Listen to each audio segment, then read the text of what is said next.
No Satan can cast away Satan.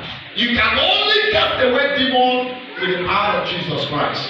You can only cast away money water with the power of Jesus Christ. You can only cast away occultic power with the power of Jesus Christ. If anybody is attacking you with evil power, don't go and acquire your own evil power, because you don't know where that person's power come from.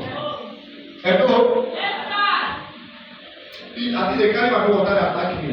Okay, I'll travel to India to deal with you. Hallelujah. What of the Mami water where they carry attack is bigger than the India power alone?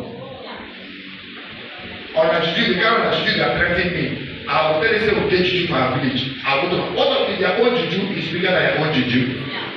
But when you use the power of Jesus to fight, nobody can win the battle against you. Amen? Power finished where Jesus did. Jesus is the head of all powers. Hello? He is the head of all